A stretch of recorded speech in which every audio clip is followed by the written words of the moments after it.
Greece has offered its own plan to the Eurozone leaders. It's a bid to save the nation from a devastating default. Athens has until the end of the month to repay 1.6 billion euros to the International Monetary Fund or risk defaulting on its debts and crashing out of the euro. The Prime Minister, Alexis Tsipras, has reportedly presented his own rescue plan during a telephone hookup with the German Chancellor, Angela Merkel, the French President, François Hollande, and the EU Commission President, Jean-Claude Juncker. There's no word on how that proposal has been received, but if there is no breakthrough tonight, then Greece may have to impose capital controls, that's restrictions on how you can get your money from the bank, as early as tomorrow. As a former Greek finance minister, Yorgos Papakonstantinou revealed that the Greek deficit was much larger than thought. You remember he imposed those austerity measures that prompted all the mass protests and saw the rise of the far-left Syriza, which came to power in government in January. I spoke to Yorgos Papakonstantinou earlier. Good morning. What do we know, if anything, about this Tsipras proposal? Well, what we do know is that both sides have camped on their positions and are quite entrenched.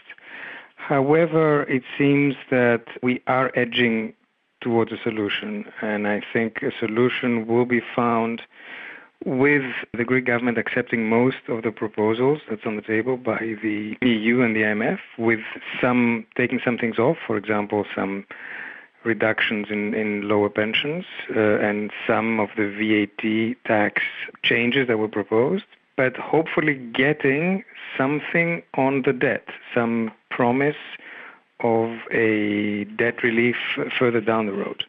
So you see it as a breakthrough. You're anticipating a breakthrough as a result of this agreement, or you're foreshadowing an agreement. Well, I think that the alternative is very difficult and painful for both sides. Clearly more for the Greek side, because the alternative in Greece would mean capital controls, because the European Central Bank would cut off the funding to Greek banks.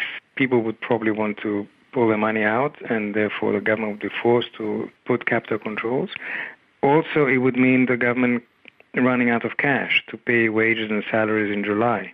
That's clearly not a road that any government would like to take. For the European side at the same time, Europe is trying now to get out of the crisis. Most countries are doing reasonably well. The European Central Bank is helping. So nobody wants a big crisis to explode, because nobody really knows what the repercussions are going to be for the rest of Europe. So everybody would try their best to find common ground, and I think common ground will be found because there is nowhere to go from here in terms of going with the alternative of no deal. It would be catastrophic, I think, certainly for Greece, but also very bad for Europe. So if the can is going to be kicked down the road a little bit more, and Varoufakis and the government of Syriza says we're not going to cut pensions further, we're not going to increase the general sales tax more, what do the Europeans get? Look, you have to remember that in the last 5 years there's been a really unprecedented fiscal correction in Greece. We haven't seen that kind of a correction in any other country. We started in 2010, successive governments have followed suit. So Greece is finally running close to a primary surplus. Now, what the Syriza government has been claiming, and that correctly, is that you can't put too high a target on your primary surplus. Remember, that's the surplus without the interest. So yes, you need to cover your expenses, but if you have too high a surplus target, that creates a huge drag on the economy. But they have accepted on most of the EU proposals on the table for some additional fiscal tightening, so for a more modest, but indeed a target for a 1% this year and 2% next year primary surplus, and to follow through with a number of reforms, which initially they didn't want to do. So I think you have enough compromises on the Greek side, and at the same time the European side has also done quite some distance in accepting that given the state of the economy, you cannot insist on too high, for example, primary surplus. But that was the message that when you were the PASOK finance minister, the far left or the socialist Yanis Varoufakis as an economics professor, the current finance minister was giving you, don't go too hard with austerity, but that's exactly what you did.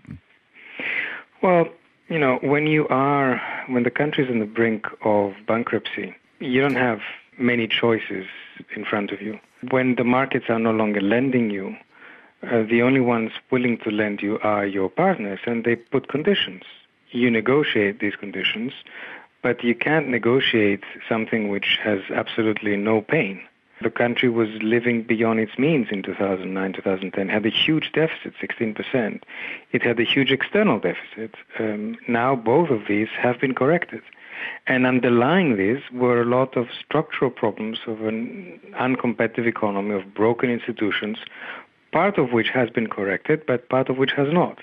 I think that Varoufakis back then was wrong, and I think the last 5 months have taught Syriza that you may wish to do a number of things, but you also in politics have to work in the realm of possibilities. And when you are dealing with your creditors, who are also your European partners, and they impose conditions, you can play around with a bit of those conditions, but you can't have money without conditions at all. And do you think Varoufakis is meeting or coming to that realization well now that he's in office, as distinct from in university? I think that Syriza lost a lot of time in these 5 months. They came to power having promised a lot. Most parties coming to power have promised a lot.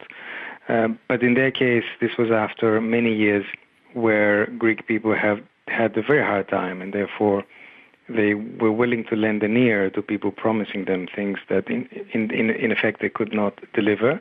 Unfortunately, they didn't really know how the European institutions work and how you work with the European Commission, with the European Central Bank, with the IMF. It took them a long time to realize this. And in the end, I think I also adopted a confrontational style, which I don't think got them very much. And yet you're still optimistic that a deal will be reached and Greece won't default and Greece will remain in the euro.